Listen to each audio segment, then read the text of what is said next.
Sanctions have to be used very judiciously, and you can win. We have things much more powerful, actually, than sanctions. We have trade, but we cannot lose our dollar standard.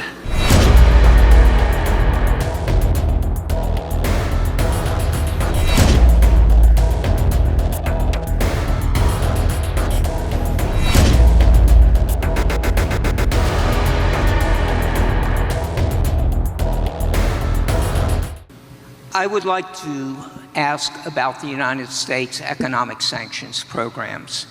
These programs have been used, as you well know, to advance our national security interests, our foreign policy objectives, but they also have economic implications.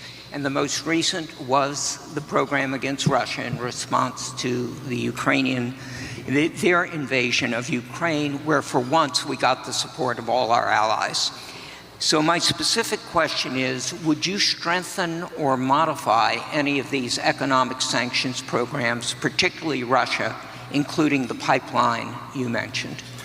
Well, it's a great question. The problem with what we have with sanctions, and I was a user of sanctions, but I put them on and take them off as quickly as possible, because ultimately it kills your dollar and it kills everything the dollar represents, and we have to continue to have that be the world currency. I think it's important. I think it would be losing a war if we lost the dollar as the world currency. I think that would be the equivalent of losing a war. That would make us a third world country, and we can't let it happen. So I use sanctions very powerfully against countries that deserve it, and then I take them off.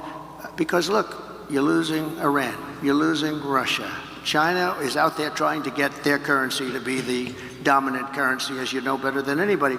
All of these things are happening. You're losing so many countries because there's so much conflict with all of these countries that you're going to lose that, and we can't lose that. So I want to use sanctions as little as possible. One of the things that we have with tariffs is that I'll say to them, you don't honor the dollar as your world currency. Is that right? You're not going to do it? No, we're not. I said, that's okay. I'm going to put tariffs all over your product. And they're going to say, sir, we'd love to honor the dollar as the world currency. You know, tariffs, in addition to monetary and the money that we'll take in, which will be bigger than you've ever seen in this country before, gives you tremendous political power for something like that. As an example, I stopped wars with the threat of tariffs. I stopped wars with two countries that mattered a lot. A lot of people would have been killed, and I threatened tariffs coming into the United States if they don't make peace.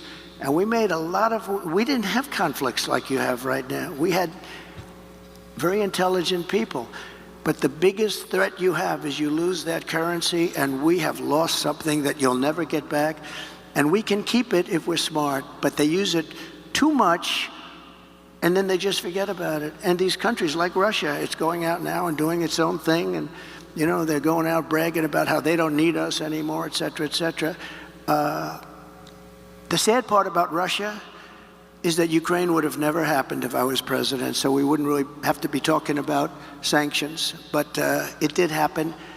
And one of the things I'm going to do, a little bit relevant to your question, is if we win, I believe I can settle that war while I'm president-elect. Before I ever get into office, I can get that war settled and get that war stopped, because it's a horrible, horrible war.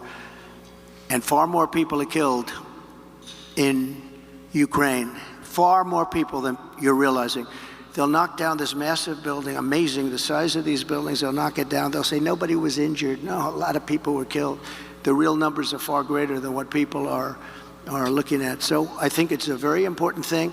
Sanctions have to be used very judiciously, and you can win. We have things much more powerful, actually, than sanctions. We have trade, but we cannot lose our dollar standard. Very important.